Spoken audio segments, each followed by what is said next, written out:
التشكيل الامثل طبعا لمنتخبنا الوطني ان شاء الله باذن الله، ده اللي انا بشوف ان هو لو لعبنا بالطريقه دي ان شاء الله نكون موفقين.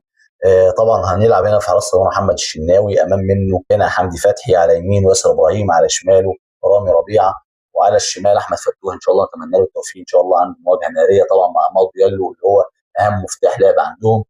وهنا محمد هاني على اليمين، وهنا في قلب الملعب ان شاء الله باذن الله يكون مروان عطيه، ويكون امام عاشور، وفي الامام طبعا محمد صلاح على اليمين، وعمر مرموش على اليسار، وهنا في القلب يكون مصطفى محمد.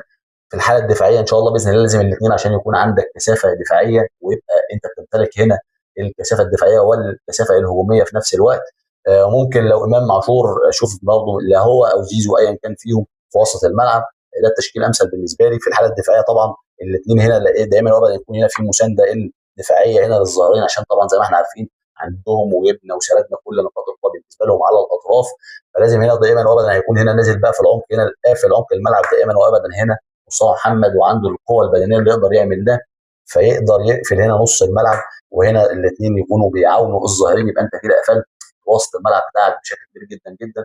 في الحاله الهجوميه يبدا مصطفى محمد يخش هنا ويقتحم ال 18 علشان طبعا نستفيد من العرضيات زي ما اتكلمنا، قلنا عندهم في مشاكل دفاعيه يقدر ان شاء الله باذن الله نخطف منها هنا هدف. وقلنا عندهم مشاكل كبيره على الاطراف، التغطيه العكسيه والزياده العاديه بالنسبه للمدافعين، الاثنين عندهم بطء وتقدر تسرق ان شاء الله باذن الله مميز مصطفى، وربنا يوفقه ان شاء الله يقدر يسبق من كام مدافع ويحط هدف. فان شاء الله باذن الله يقدر نعمل الحته دي بشكل كبير جدا جدا، وبرضه نعتمد على صلاح هنا ومرموش في الكور المرتده، زي ما قلنا عندهم مساحات وجبنا وبينا الكلام ده كله.